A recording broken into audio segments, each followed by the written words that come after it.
Je lis du livre de Genèse chapitre 12 au verset 17 ce qui suit. Mais l'Éternel frappa de grandes plaies Pharaon et sa maison au sujet de Saraï, femme d'Abraham. Prions. Notre Seigneur, notre Dieu, alors que nous découvrons la parole, nous te remercions pour toutes les révélations que tu nous fais. Nous te demandons de nous conserver ces vérités dans notre cerveau, afin que nous soyons toujours en mesure de nous lever pour toi. Fais-nous du bien, assiste-nous, garde-nous, au nom de ton Fils Jésus pour ta gloire éternelle. Amen. Waouh! Abraham est content. Il exulte. J'ai une belle femme. J'ai une nouvelle belle femme, parce que c'est une collection. Les footballeurs collectionnent des véhicules. D'autres font la collection de pièces. Ça, c'est les pauvres, hein? De timbres. Mais les monarques, en ce temps-là, faisaient une collection de belles femmes. Abraham a de nouveaux serviteurs et servantes qui l'accompagnent, qui font partie de son peuple. Attention, c'est très important ce que je dis. Ces personnes font partie du peuple d'Abraham. Ils marchent avec lui, ils vivent avec lui. Ils apprennent les pratiques d'Abraham.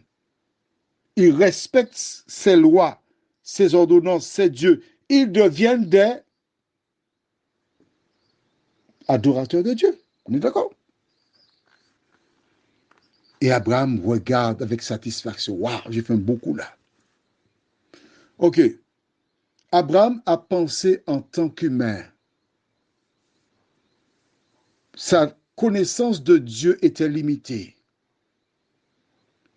Il a cherché une solution humaine à un problème qui existait. La preuve, Pharaon le roi a récupéré Saraï.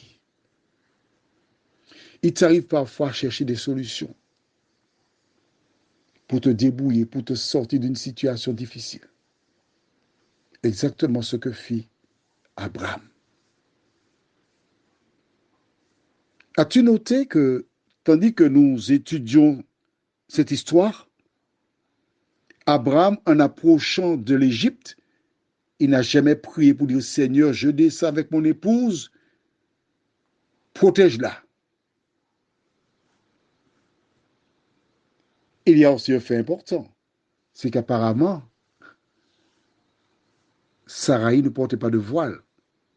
Parce que si elle portait le voile islamique tel que nous le voyons, on n'aurait jamais vu son visage. On est d'accord? Bien. Il n'a pas prié, il n'a pas demandé à Dieu. Il a cherché à se débrouiller tout seul. Quand tu rencontres des problèmes, des difficultés, que fais-tu? Tu te débrouilles tout seul? Tu oublies Dieu? L'histoire d'Abraham est là pour toi et pour moi. Lorsque nous nous trouvons devant des montagnes, au lieu de chercher nos solutions, faisons appel à Dieu. Dieu, il regardait. Mais il avait un projet pour Saraï. Et le diable avait un projet pour Saraï aussi, parce qu'il voulait contrecarrer le plan de Dieu. Mais Dieu a dit stop là. Il a envoyé des plaies sur la maison du roi d'Égypte. Prions. Seigneur, dans cette guerre, il est important pour nous de voir que c'est l'ennemi qui a incité Pharaon à récupérer Saraï. Parce que c'est de la descendance d'Abraham que devait naître le libérateur. Mais le Dieu, le libérateur, L majuscule, a contrecarré l'attaque de l'ennemi. Seigneur, de nous aider à nous rappeler que même si nous passons par des moments difficiles, même si nous errons, parce que là, Abraham a erré, Dieu réalise toujours ce qu'il a dit, car le ciel et la terre passeront, mais ses paroles ne passeront jamais. De nous diriger tout au long de la journée, au nom de Jésus, pour ta gloire éternelle. Amen. Je te souhaite une bonne journée encore.